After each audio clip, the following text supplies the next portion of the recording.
하신 하나님의 말씀 보시도록 하시겠습니다. 하나님 말씀 신약성경 요한계시록 3장 1절에서 6절 말씀을 보시겠습니다. 요한계시록 3장 1절에서 6절 말씀입니다. 제가 가지고 있는 성경은 신약성경 401면에 있습니다. 제가 봉독해 드리도록 하겠습니다.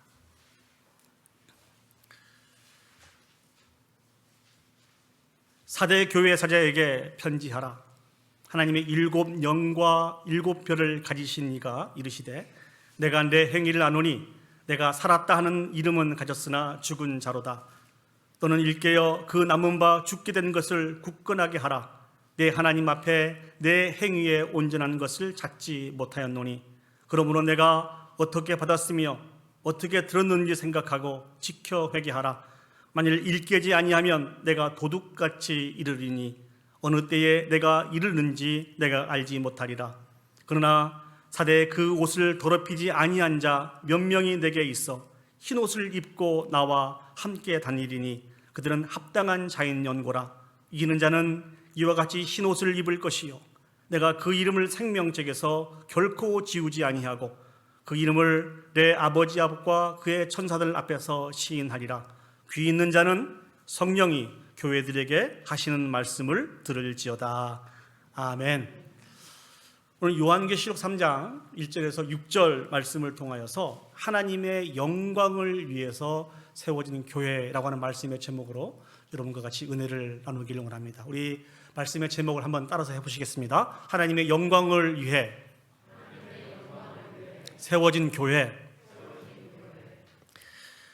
우리 장로님 기도해 주셨습니다만 오늘 우리 교회가 설립된 지 42주년이 되는 그런 날입니다. 우리 교회를 세워주시고 또 인도하여 주셔서 영광을 받으신 그 하나님 앞에 우리 감사와 찬양과 영광의 박수를 먼저 올려드리도록 하겠습니다.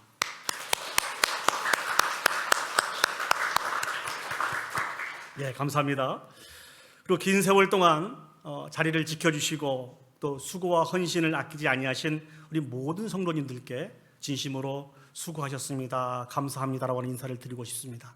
우리 그런 의미에서 우리 앞, 뒤, 좌우에 계신 분들과 그렇게 인사를 했으면 좋겠습니다. 정말 수고하셨습니다. 감사합니다. 이렇게 인사했으면 좋겠습니다. 정말 수고하셨습니다. 감사합니다. 감사합니다. 예, 감사합니다. 여기까지 온갖 어려움 속에서도 초심을 잃지 않고 흔들림 없이 하나님이 주신 그 사명을 붙잡고 달려오신 줄 믿습니다. 간절히 소망하는 것은 우리 교회가 주님이 다시 오시는 그날까지 정말 하나님 앞에 충성되어서 주인 사명을 잘 감당하여서 온전한 영광을 하나님 앞에 올려드리는 정말 하나님이 기뻐하시는 하나님이 사랑하시는 복된 교회가 되기를 예수님의 이름으로 축복합니다. 아멘. 그러기 위해서는 오늘을 다시 시작점을 삼아야 됩니다. 오늘을 맞이하여서 다시 한번 우리를 신실하게 인도해 오신 그 하나님 앞에서 우리 자신 한번 점검을 해봐야 됩니다. 그리고 우리의 마음을 새롭게 하는 그럴 필요가 있다는 것입니다.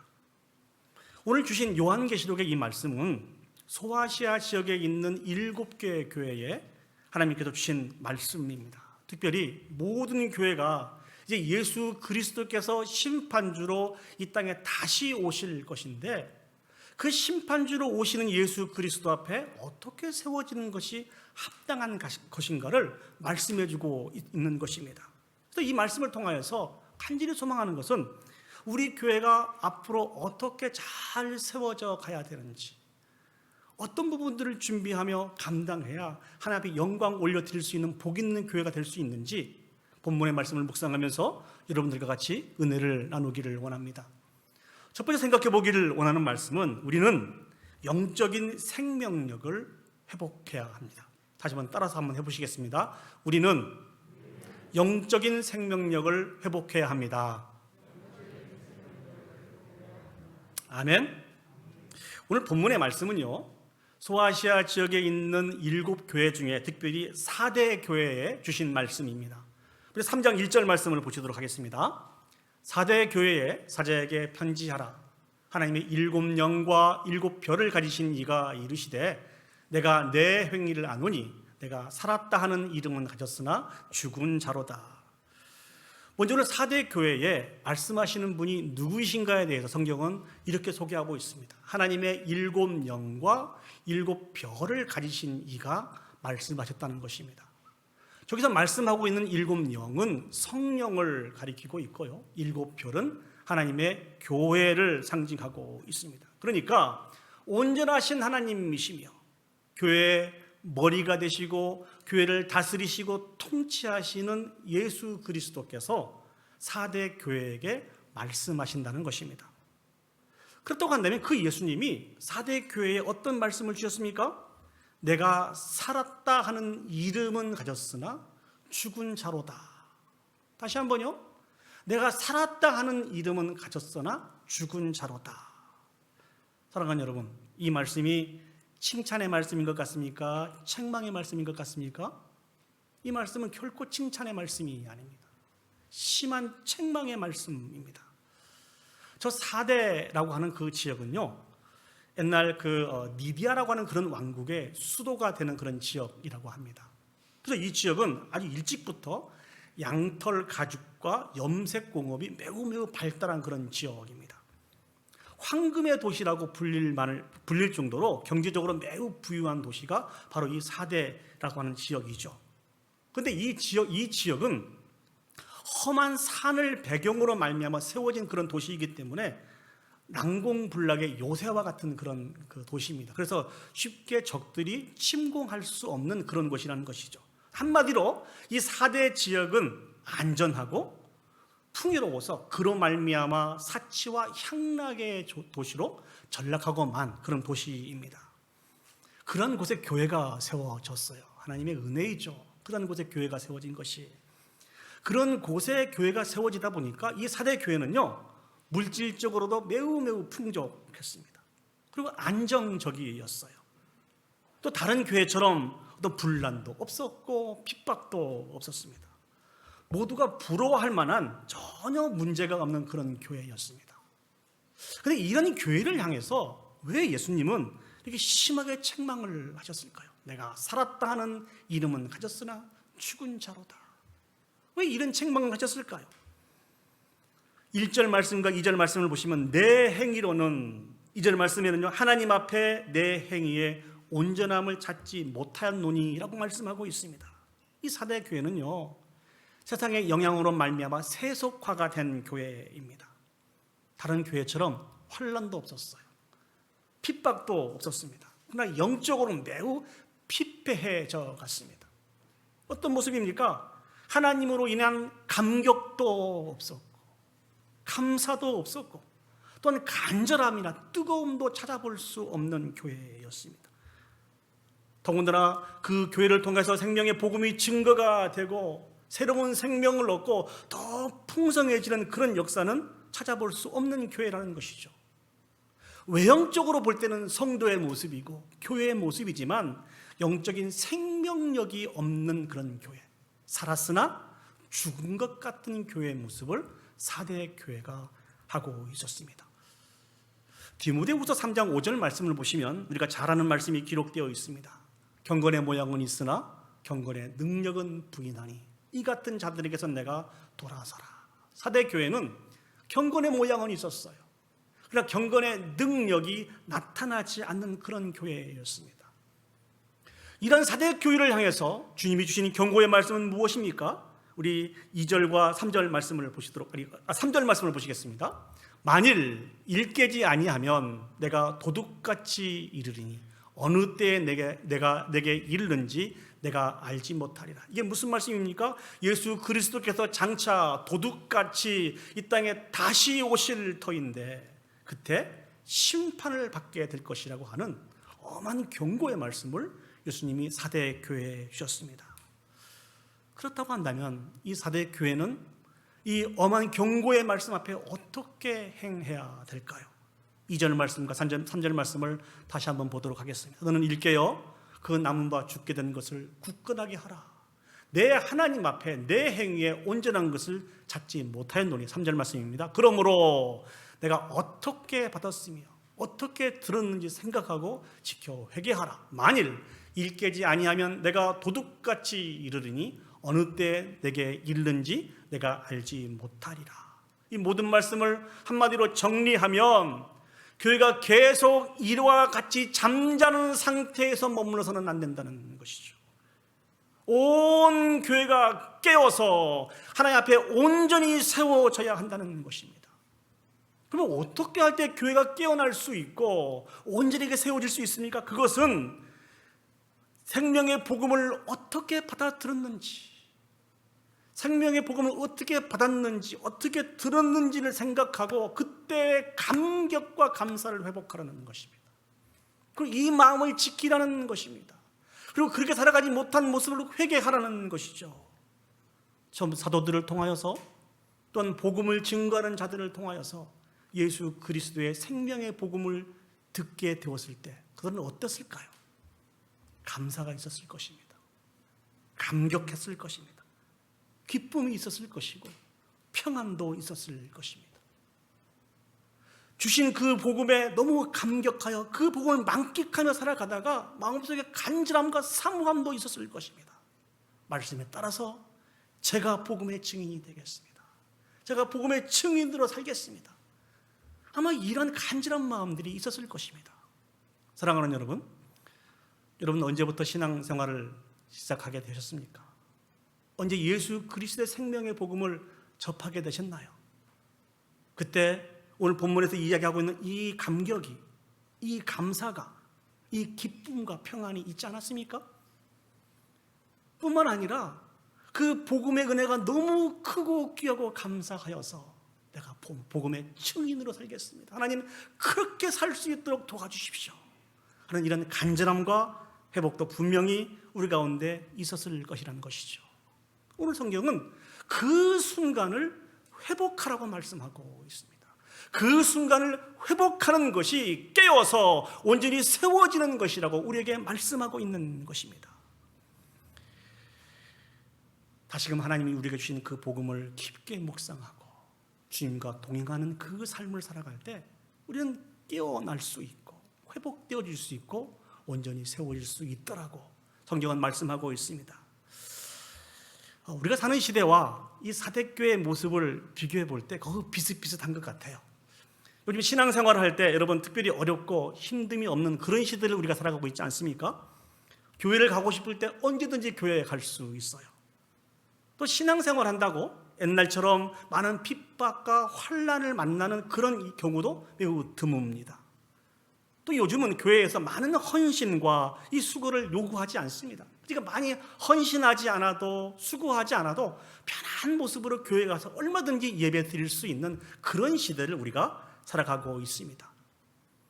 어떤 우리의 생활적인 면에서도 많이 달라졌던 것 같아요.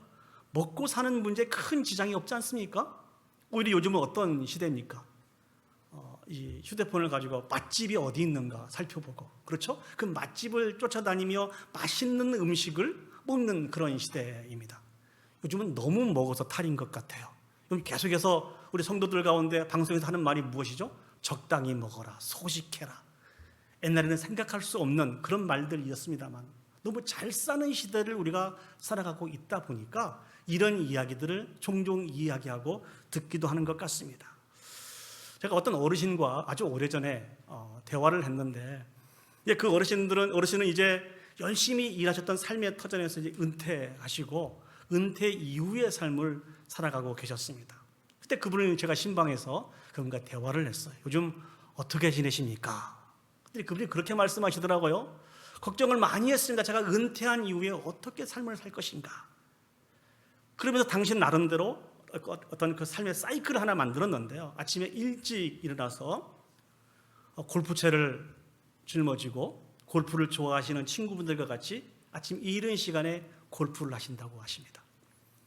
골프가 끝나면 골프 쳤던 친구들과 같이 맛있게 점심을 먹고 이제 집으로 돌아와서 씻고 잠시 낮잠을 주무신다고 그래요. 잠에서 일어나서 집안에 청소할 것이 있으면 청소하고 또 수리할 거 있으면 수리하시고 또 그리고 조금 쉬었다가 저녁을 드시고 일찍 주무신다고 합니다. 왜냐하면 그 다음날 일찍 일어나야 또 골프를 갈 수 있기 때문에 그렇습니다. 이 삶이 이분의 사이클이었습니다. 그러다가 수요일이 되면 교회도 가고, 또 주일이 되면 교회에 갔다 오고, 또 그 이후에는 반복돼서 이러한 삶을 살고, 어찌 보면은 삶의 현장에서 열심히 일하시는 분들이 생각할 때 아주 로망일 수 있어요. 저가 내가 꿈꾸었던 삶인데, 물론 제가 골프도 하지 말고 맛있는 것도 드시지 말고 아니 이런 이야기를 하고 있는 것이 아닙니다. 이 어르신이 마지막에 하신 말이 매우 의미가 있습니다. 은퇴 이후의 모든 삶이 정말 편안하고 너무 좋다는 것입니다. 그런데 그런 삶을 반복해서 살아가다 보니까 하나님에 대한 간절함과 사모함이 사라지더라는 것이죠. 하나님에 대한 간절함이 없고 하나님에 대한 사모함이 없다 보니까 반복해서 습관처럼 예배를 드리고 있지만 그 예배에 대한 기대도 없고 하나님 앞에 내 진액을 쏟으면서 기도하며 간구하는 그런 일들도 없더라는 것이죠. 뿐만 아니라 자기 자신이 축복의 통로가 되어서 많은 사람들에게 생명의 복음을 증거하고 자기가 통로가 되어서 예수 그리스도를 믿지 않는 영혼들이 죽게 돌아오는 놀라운 열매는 찾아볼 수도 없다는 것이죠. 그러면서 자기 자신 한탄하시더라고요. 딱 한마디로 정리를 하시면서 그저 다른 사람들에게 피해 주지 않고 피해 입지 않고 자신의 삶 속에서 자신의 안정과 평안만 추구하면서 제가 요즘 그렇게 살고 있습니다, 목사님.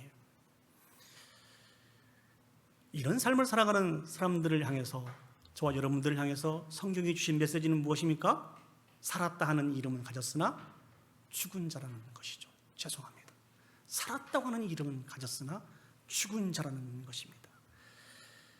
이 말씀은 오늘 우리 교회와 세상에 존재하고 있는 많은 교회에 하나님이 주신 말씀입니다. 하나님이 이 말씀을 우리에게 주신 이유는 무엇일까요?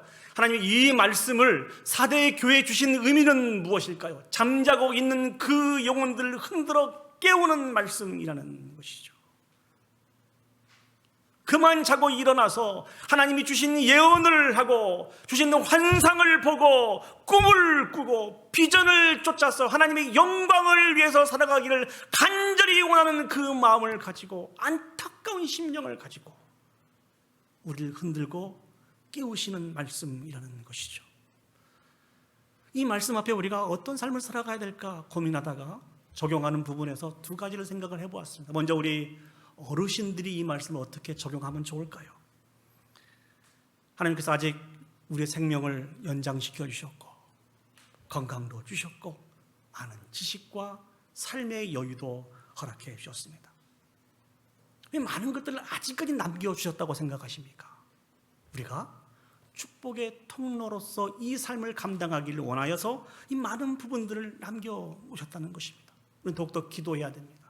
간구해야 됩니다. 그리고 내가 온전한 축복의 통로로서 삶을 살아갈 수 있도록 실천해야 된다는 것입니다. 우리는 너무나 잘 알고 있습니다. 하나님이 아직 남겨주신 이 모든 것이 영원하지 않다는 것을요. 우리의 생명도, 우리의 건강도, 지식도, 삶의 여유도 하나님이 때가 되시면 다 거두어 가실 것입니다. 그 전에 아직 하나님이 남겨주셨을 때 우리 자신을 들여서 진정한 축복의 통로의 삶들을 감당할 수 있도록 우리의 마음을, 우리의 삶을 그렇게 집중시켜 갔으면 좋겠습니다. 그러면 이렇게 질문하신 분들이 계세요. 목사님, 그러면 언제 쉽니까? 저 지금까지 뼈 빠지게 고생하고 수고했습니다. 이제 은퇴 이후에 좀 쉴 수 있지 않습니까? 예. 우리의 쉼은 정말 죄송하지만 이 땅에서 누리는 것이 아니고 저 영원한 하나님 나라에서 누리는 것입니다. 주님이 우리를 부르시는 그 순간까지 오직 우리는 최선을 다해서 주님의 귀한 동역자로 이 사명을 감당해야 합니다. 한 장로님을 여러분에게 소개해 드릴까 합니다. 이 장로님은 우리가 너무나 잘 알고 있는 저 볼티모어 지역에서 열심히 젊은 시절에 수고하고 일하셨던 장로님이십니다. 그 험악한 곳에서 열심히 일하고 수고하시면서도 그 피곤한 몸을 이끌고 몸된 교회에 와서 하나님을 찬양하며 예배하는 이 일들을 결코 포기하지 않으셨습니다. 그래서 장로님이 되셨고 장로님이 되신 이후에 이분의 삶의 첫 번째 우선순위는 늘 하나님의 교회였습니다. 특별히 이분은 단 하루도 새벽 제단을 놓치지 않았어요. 늘 앉아 계시는 그 자리에 앉으셔서 새벽 제단을 쌓고 교회에서 드리는 모든 예배와 행사에 늘 참여하면서 몸된 교회와 함께 그 삶을 살아가셨습니다. 이분이 은퇴를 하시게 되었어요. 이제 일선에서 물러나셔서 이제 은퇴 장로님이 되셨는데, 그때 항상 그 교회가 새로운 해를 시작을 하게 되면은 가장 힘들고 어려운 일이 어떤 일인 거니? 새로운 일꾼을 세우는 일입니다. 우리 교회로 표현하면은 순장님을 세워서 그 순원들을 잘 돌보는 이 일들을 세우는 일이 참 어렵습니다. 사람이 없는 것이 아니고 이 일들에 대해서 자신을 쳐서 복종하고 헌신한 사람들이 그리 많지 않습니다. 근데 이 장로님이 은퇴 이후에 저를 찾아오셨습니다. 목사님, 제가 아직도 쓸만하시면 저를 사용해 주셨으면 좋겠습니다. 말씀 주시면 제가 순종하겠습니다. 근데 그 요청하시는 그 말씀에 선뜻 말씀을 드릴 수가 없었어요. 왜냐하면 그 장로님은 그 순간에 암투병을 하고 계셨거든요. 암투병을 하고 계시는 그 순간이지만 순장이 세워지면 한 순이 세워지고 공동체가 귀하고 아름답게 세워지는데 그 일들에 헌신하는 사람들이 없으니까 아픈 몸뚱이지만 나라도 이 일들에 필요한다고 하면은 나라도 이 일들에 사용되어서 한 순이 세워진다면 기꺼이 제가 순종하겠습니다 하는 그런 마음을 가지고 찾아오신 것이었습니다. 2년 3년 동안 순장으로서 그 역할들을 잘 감당하시고 병세가 조금 더 깊어지시면서 저에게 마지막으로 주셨던 말씀은, 목사님, 이제 더 이상은 힘들 것 같습니다 라는 말씀을 주셨습니다. 그 장로님의 장례식을 제가 직접 집례하게 되었습니다. 사도 바울이 남긴 마지막 삶을 그 말씀을 통해서 같이 적용하면서 이렇게 말씀을 드렸습니다. 우리 장로님은 선한 싸움을 싸우고 달려갈 길들을 다 달려가고 믿음을 지키신 참으로 하나님이 기뻐하시는, 하나님이 사랑하시는 귀한 장로님이셨다. 장로의 삶들을 추억하면서 유가족들을 위로하고 격려하였습니다. 사랑하는 여러분, 우리의 쉼은 이 땅에서 누리는 것이 아니고 저 영원한 천국에서 누리는 것입니다. 우리를 흔들어 깨우시는 그 하나님 앞에 우리가 올려드려야 되는 바른 자세와 삶은 끝까지 우리의 힘을 다하여서 충성하며 봉사하는 것입니다. 이 삶이 우리 모든 어르신들이 감당해야 될 삶입니다. 자, 그렇다고 한다면 우리 젊은이들은 어떻게 삶을 감당해야 될까요? 하나님께서 우리에게 주신 비전이 무엇인지를 깨달아 알아야 됩니다. 이를 위해서 기도해야 되고 간구하며 하나님 앞에 나아가야 됩니다. 지금 현재에서 먼 미래에 하나님이 받으실 그 영광을 기대하면서 내가 준비해 갈 것들을 준비하며 세워져 가는 것이 필요하다는 것입니다. 하나님이 주신 꿈과 비전과 환상이 없는 백성은 정말 죄송하지만 죽은 자입니다. 이것을 당연히 여기서는 안 됩니다. 간구해야 됩니다. 수고해야 됩니다. 노력해야 됩니다.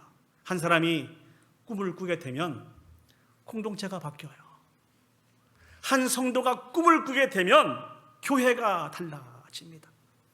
우리 성도님들이 하나님이 주신 꿈을 꾸게 될 때 우리 교회에 주신 하나님의 비전이 조금씩 이루어져서 하나님 앞에 영광 올려드릴 수 있는 것입니다. 사랑하는 젊은이들이여, 하나님이 주신 꿈을 꾸시기 바랍니다. 환상을 보시길 바랍니다. 비전을 보시길 바랍니다.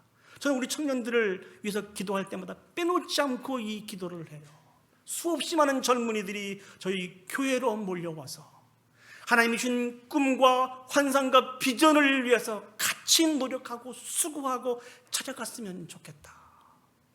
여러분도 우리 사랑하는 청년들을 위해서 기도하실 때마다 이 기도의 제목을 가지고 같이 기도해 주셨으면 좋겠습니다.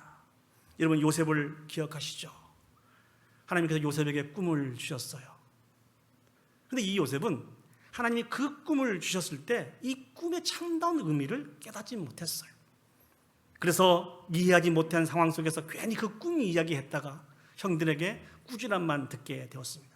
그러나 그럼에도 불구하고 요셉에게 꿈을 주시고 그 꿈을 이루어 주셔서 영광 받으시는 분은 하나님이십니다. 이해하지 못하였지만 요셉이 그 꿈을 꾸고 그 꿈을 붙잡았을 때 어떤 역사가 나타났습니까? 야곱의 가족들이 다 구원을 얻게 되고 이스라엘이라고 하는 거대한 민족들이 이루어지는데 요셉에게 주신 그 꿈을 하나님이 사용하셨다는 것입니다. 우리의 신앙생활은 안주하는 것이 아닙니다. 주님 다시 오실 때까지 우리 자신을 들여가야 합니다. 이 귀한 사명을 잘 감당하여서 예수 그리스도의 아름다운 계절들을 세워갈 수 있는 저와 여러분들이 되시기를 예수님의 이름으로 축복합니다. 두 번째 생각해 보기를 원하는 것은 남은 자로서의 소망을 가져야 합니다. 앞에서도 말씀을 드렸습니다만 이 요한계시록은 소아시아 지역에 있는 7교회에 보낸 편지의 내용입니다.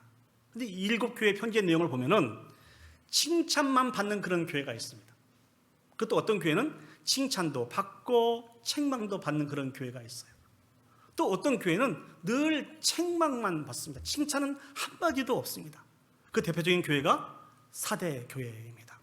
이 말씀을 준비하면서 한번 생각을 해보았습니다. 우리 교회는 주님 앞에 칭찬만 받을까요? 칭찬도 받고 책망도 받을까요? 아니면 책망만 받을까요? 저와 여러분의 목표는 칭찬만 받는 교회가 되었으면 좋겠습니다. 우리에게 점 있는 부분들도 흠이 있는 부분들도 주님의 책망으로 다시 칭찬받는 그런 모습으로 바뀌었으면 좋겠습니다. 아무튼 이 사대 교회는 하나님으로부터 칭찬은 없고 책망만 받는 그런 교회였습니다. 그런데 그런 책망만 받는 이 사대 교회에 하나님께서 희망의 메시지를 주십니다. 4절 말씀입니다. 우리 3장 4절 말씀을 보시겠습니다. 그러나 사대에 그 옷을 더럽히지 아니한 자 몇 명이 내게 있어 흰 옷을 입고 나와 함께 다니리니 그들은 합당한 자인 연고라. 여기서 말씀하고 있는 흰 옷, 저 옷은 신분을 이야기해 주고 있습니다. 그 옷이 더럽히지 않았다는 이야기는 바로 죄악으로 말미암아 더럽히지 않았다는 것을 이야기하고 있습니다. 그러니까 믿음을 잃지 않는 소수의 사람들이 어디에요? 사대 교회 가운데 하나님이 남겨주셨다는 것입니다. 이것이 하나님의 은혜이며 사대 교회를 향한 온 세상을 향한 소망인 것을 사랑하는 여러분 알고 계십니까? 하나님은 당신의 구속사를 진행시켜 가시면서 당신의 언약의 백성들을 보호하시고 그 뿌리가 끊어지지 않도록 근절되지 않도록 지키시고 인도해 가시는 분이 하나님이십니다. 이와 같은 사실들은 우리 열왕기상 19장 14절을 보시면 좀 더 자세히 알 수가 있습니다. 열왕기상 19장 14절 말씀을 제가 읽겠습니다. 그가 대답하되 내가 만군의 하나님 여호와께 열심히 유배를 하오니 이는 이스라엘의 자손이 주의 언약을 버리고 주의 제단을 헐며 칼로 주의 선지자들을 죽였음이오며 오직 나만 남았거늘 그들이 내 생명을 찾아 빼앗으려 하나이다. 이 기도는 엘리야의 기도입니다. 엘리야가 여러분 너무 잘 아시죠? 갈멜산에서 바알을 섬기는 450명의 선지자와 엘리야가 전쟁을 하지 않습니까? 그때 하나님이 불로써 응답해 주심으로 말미암아 이스라엘 하나님이 참 하나님이신 것을 이스라엘 백성들 앞에서 많은 이방인들 앞에서 드러내셨습니다. 정말 감격적인 승리였습니다. 그러나 그 승리는 오래가지 못했어요. 이세벨이 엘리야를 잡아 죽이겠다고 작정하고 엘리야를 찾게 됩니다. 엘리야는 그래서 그 이세벨의 칼을 피하여서 도망가게 되죠. 지쳐 쓰러지고 크게 낙담하여서 노뎀 나무 아래에서 엘리야가 올려드리는 고백이 바로 저 고백입니다. 저 기도입니다. 특히 저 19장 14절 말씀에 가장 우리가 관심을 가져야 될 그 부분들은 오직 나만 남았거늘입니다. 오직 나만 남았거늘. 이게 무슨 말씀입니까? 하나님 이제 나만 남았습니다. 다 죽었습니다. 다 신앙을 버렸어요. 나만 남았습니다. 나 혼자는 절대로 이 일을 감당하지 못합니다. 이런 기도의 내용이에요. 이 기도 앞에 하나님이 주신 응답이 무엇입니까? 열왕기상 19장 18절 말씀을 보시겠습니다. 이 18절 말씀은 우리 다 같이 한 목소리로 읽겠습니다. 시작. 그러나 내가 이스라엘 가운데에 7,000명을 남기리니 다 바알에게 무릎을 꿇지 아니하고 다 바알에게 입맞추지 아니한 자니라. 엘리야는 나 혼자만 남았습니다. 저 혼자는 이 사명을 감당할 수 없습니다. 저를 죽여주시옵소서 이렇게 기도하고 있는데 그 기도에 향한 하나님의 응답이 무엇입니까? 내가 이스라엘 가운데 7,000명을 남겨놓았다는 것입니다. 7,000명을. 결코 엘리야 너 혼자가 아니라는 것이죠. 우리가 여기서 관심을 가져야 될 것이 있습니다. 왜 하나님이 남은 자들을 허락해 주셨을까요? 세상이 혼란하고 복잡하고 하나님의 진리를 찾고 지키기가 어려운 시대지만 그럼에도 불구하고 그 남은 자들을 통하여서 하나님의 사역이 멈추지 않고 진행되기를 원하셨고 하나님이 그것을 통하여서 영광 받으시기를 원하여서 7,000명을 엘리야를 4대 교회의 소수의 사람들을 남겨놓았다는 것입니다. 많은 사람들이 입을 열어서 우리가 살고 있는 이 시대를 진단합니다. 어떻게 진단합니까? 하나님의 진노 중에 멸망보다 마땅한 시대라고 그렇게 진단을 합니다. 여러분 다 인정을 하시죠? 그런데 왜 이 세상이 멸망을 당하지 않고 아직까지 유지되고 있는 것일까요? 그것은 하나님이 남겨놓으신 이 남은 자들의 사역 때문에 그렇습니다. 그러나 이 일들이 영원하지 않습니다. 그 언젠가는 하나님이 하나님의 때에 세상을 심판하게 될 것입니다. 아직 그때가 이르기 전에 남은 자들은 최선을 다해서 이 사명을 감당해야 합니다. 사랑하는 여러분, 저와 여러분이 우리 교회가 남은 자인 것을 아십니까? 어렵고 힘든 이 시대에 하나님의 영광을 위해서 남겨놓으신 남은 자인 것을 기억하십니까? 우상에게 무릎을 꿇지 않고 하나님 한 분만으로 만족하며 하나님의 영광을 위해서 살아가겠다고 소원하고 결단하고 있는 저와 여러분들이 남은 자입니다. 지난 42년 동안 굴곡진 역사를 우리 교회가 가지고 있습니다. 다 이민교회 모습인 것 같아요. 그럼에도 불구하고 오늘 이 순간까지 지키시고 보호해 주시고 인도해 주신 궁극적인 이유가 무엇일까요? 우리가 남은 자인 것을 기억하고 끝까지 이 사명을 잘 감당하기 위해서 하나님께서 우리를 남겨주시는 것입니다. 이 말씀을 들으면 여러분 중에 그렇게 말씀하신 분도 계실 것 같아요. 아이고 목사님, 우리 숫자가 이제 얼마 없잖아요. 이제 다 나이가 들어서 더 이상 하나님을 위해서 어떤 일들을 할 수 있는 힘도 없어요. 능력도 없어요. 그러나 사랑하는 여러분, 우리를 세우시고 부르시고 사용하시는 분은 하나님이십니다. 그 하나님 한 분이면 충분하잖아요. 그 하나님을 여전히 우리를 흔들어 깨우시고 우리를 통하여서 영광 받으시겠다고 말씀해 주고 계십니다. 제가 저희 교회에 와서 사역을 하기 전에 오랫동안 이 부교육자로 사역을 하면서 빼놓지 않고 사역할 교회를 위해서 기도했던 기도의 제목이 있습니다. 그것은 하나님, 제가 감당하며 섬길 그 담임 사역지는 많은 인원이 없어도 됩니다. 그러나 정말 하나님 보시기에 잘 준비된 하나님의 사람들이 있는 교회, 모여 있는 그 교회로 인도해 주십시오. 이것이 제가 올려드리는 기도의 제목이었습니다. 그들과 한 마음과 한 뜻이 되어서 다시 한번 하나님께 영광 올려드릴 수 있는 복된 교회로 인도해 주십시오. 제가 저희 교회에 와서 사역을 하면서 깜짝 놀랐습니다. 저희 교회는 많은 장로님들이 계세요. 안수 집사님도 계시고 권사님도 얼마나 많이 있는지 모릅니다. 오히려 서리 집사님이나 일반 평신도는 별로 없는 그런 교회입니다. 여러분 깜짝 놀라지 않습니까? 어쩌면 그렇게 하나님이 선택하시고 훈련시킨 잘 준비된 사역자만 있는 교회가 어디 교회입니까? 저와 여러분들의 교회라는 것이죠. 그 단 한 분도 범상치 않은 분이 없다는 것입니다. 다 준비된 하나님 보시기에 신실하신 동역자인 분들이 저와 여러분들이라는 것입니다. 우리는 남은 자입니다.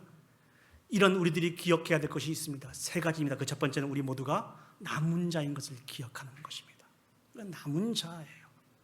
두 번째는 우리 모두가 우리의 믿음을 더욱더 견고히 하고 세상으로부터 더럽혀지지 않도록 믿음을 지키고 거룩한 모습으로 잘 세워져 가야 합니다.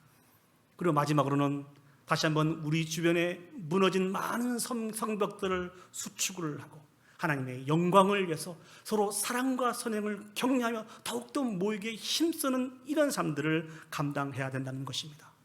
여전히 악한 자들은 우리를 위협하고 조롱하고 유혹하고 그래서 쪼개어지게 하고 넘어지게 하는 그런 역할들을 감당할 것입니다. 그러나 그럼에도 불구하고 우리의 마음을 그들 가운데 빼앗기지 않고 더욱더 주 안에서 하나됨을 이루어서 남은 자로서 사명을 잘 감당하여 영광 올려드릴 수 있는 저와 여러분들이 되시기를 예수님의 이름으로 축복합니다. 이제 말씀을 정리하도록 하겠습니다. 설립 42주년을 맞이한 우리들은 하나님의 영광을 위해서 세워진 교회인 것을 기억하시길 바랍니다. 믿습니까? 아멘. 그런 우리들은 말씀하신 말씀에 따라 다시 한번 우리의 마음을 모아가야 됩니다. 그 첫 번째는 우리를 흔들어 깨우시는 그 하나님 안에서 이제 그만 주무시고 일어나셨으면 좋겠습니다. 그 놀라운 영적인 생명의 역사가 나타날 수 있었으면 좋겠습니다. 두 번째는 우리가 남은 자인 것을 기억하고 하나님에 대한 소망을 가지고 우리에게 주신 사명을 감당할 수 있는 저와 여러분들이 되었으면 좋겠습니다. 이런 우리들에게 하나님이 분명하게 축복해 주시겠다고 말씀해 주셨습니다. 그 축복의 말씀이 5절 말씀과 6절 말씀에 나와 있습니다. 이기는 자는 이와 같이 흰 옷을 입을 것이요 내가 그 이름을 생명책에서 결코 지우지 아니하고 그 이름을 내 아버지 앞과 그의 천사들 앞에서 시인하리라. 귀 있는 자는 성령이 교회들에게 하시는 말씀을 들을지어다. 주님이 성결과 승리의 상징인 흰옷을 우리에게 입혀주시겠다고 말씀해 주고 계십니다. 우리의 이름을 영원토록 생명책에서 지우지 않겠다고 말씀해 주고 계십니다. 많은 천사들 앞에서 복음의 증인으로 인정하고 세워주시고 자랑해 주시겠다고 말씀해 주고 계십니다. 이 귀한 축복과 은혜를 받아 들여서 하나님 앞에 영광 올려드릴 수 있는 우리 개인과 우리 가정과 특별히 42년 동안 함께 봉역하며 세워진 우리 온 교회가 되기를 예수님의 이름으로 축복합니다.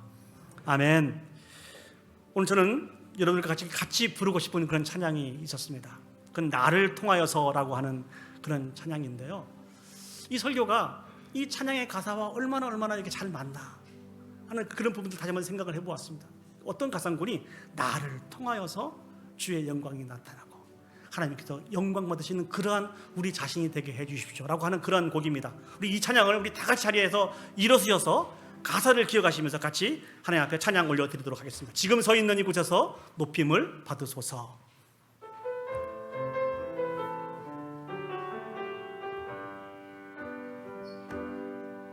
지금 서 있는 이곳에서 높임을 받으소서. 내가 밟는 땅 주님의 땅이니 하늘이 주의 이름 높이 올리며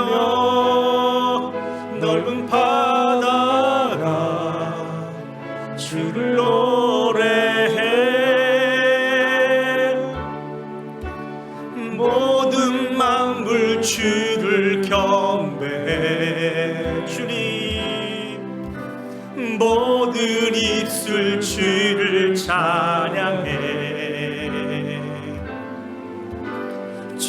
천지를 만드신 만물의 통치자 높임을 받으소서. 평생에 주의 이름 높이며 어느 곳에서든지 주님을 예배하리라. 내가 밟는 모든 땅 아버지의 영광이 선포돼야 하니 찬양하며 주님을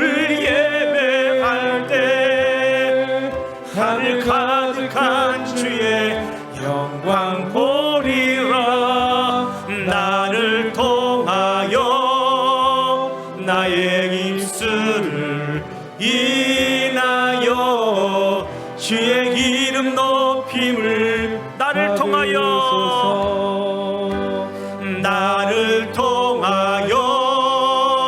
나의 입술을 인하여 주의 이름 높임을 받으소서.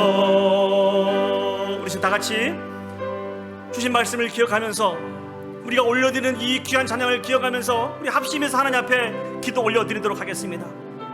하나님은 설립 42주년을 맞이한 우리 교회를 다시 한번 흔들고 계십니다. 영적인 잠에서 깨어나서 영적인 활력을 가지라고 우리를 깨우고 계십니다. 우리를 통해서 새 생명을 얻게 하고 더 풍성히 맺혀지는 그런 놀라운 역사의 주인공이 되게 해달라고 하나님 우리를 흔들어 깨우고 계십니다. 기도했으면 좋겠습니다. 하나님, 이제 우리가 다시 한번 깨어나게 해 주시옵소서.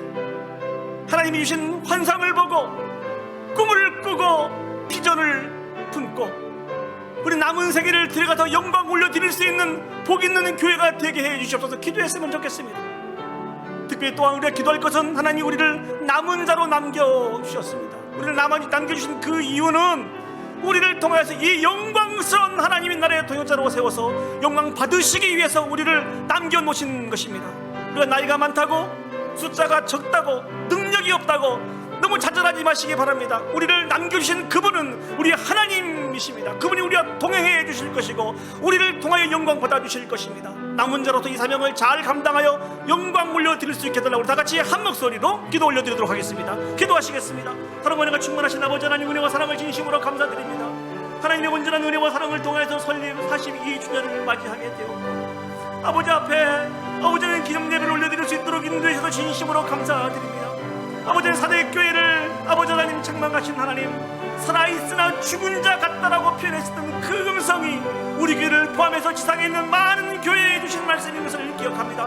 아버지는 하나님의 말씀으로 흔들어 깨우시는 그 하나님의 사랑의 손길에 이제 저희들이 영적인 잠에서 다시 한번 깨어나게 해주시고 우리를 세워주신 그 분명한 뜻들을 기억하며 감당해 나갈 수 있도록 주여 축복하여 주시옵소서. 전능하신 아버지 하나님, 이 험하고 죄악된 세상 속에서 소금과 빛으로 남은 자로 우리를 세워주셨음을 진심으로 감사드립니다. 우리를 남겨주신 그 이유가 하나님의 영광을 위해서 사용되기를 원하기 위해서 남겨놓으신 것을 기억하고 아버지 하나님, 우리의 마음을 모아갈 수 있도록 주여 축복하여 주시옵소서.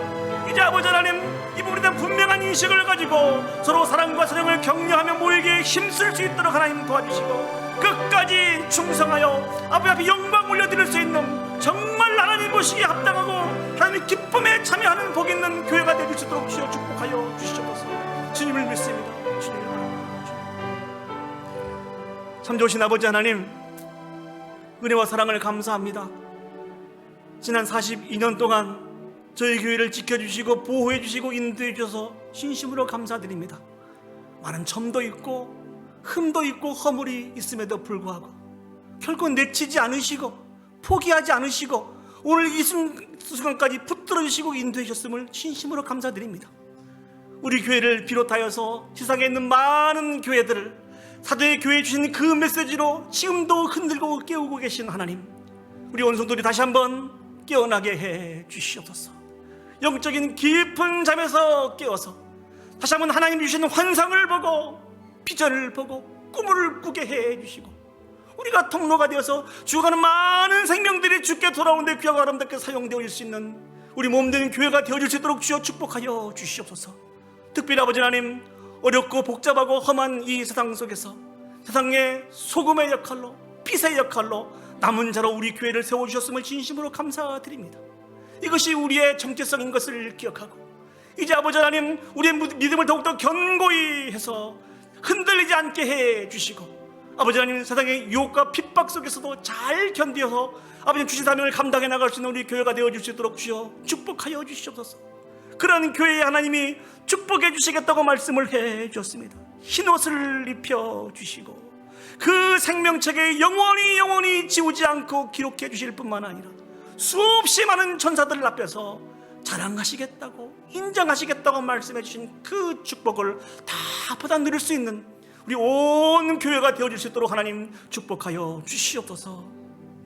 이제는 우리 구주 예수 그리스도의 은혜와 하나님 아버지의 무한하신 사랑과 성령 하나님의 감화 감동 역사 인도하신 은혜가 우리의 모임이, 우리의 교회가 하나님의 영광을 위해서 세워진 하나님의 교회인 것을 기억하고 우리를 흔들어 깨우시는 하나님의 은혜로운 사랑의 손길을 통하여서 다시 한번 깨어나서 주신 꿈과 환상과 비전을 바라보고 남은 자로서 죽기까지 충성하여서 영광 올려드리기를 소원하고 결단하는 오늘 예배 참석한 온 성도들 머리 위에와 그들의 가정과 직장과 산업과 주님의 교회 위에 이제부터 영원토록 함께 하시기를 간절히 축원하옵나이다.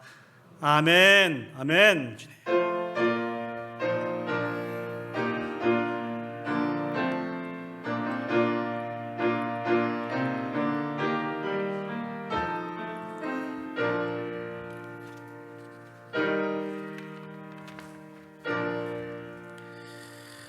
네, 자리에 앉으시면 교회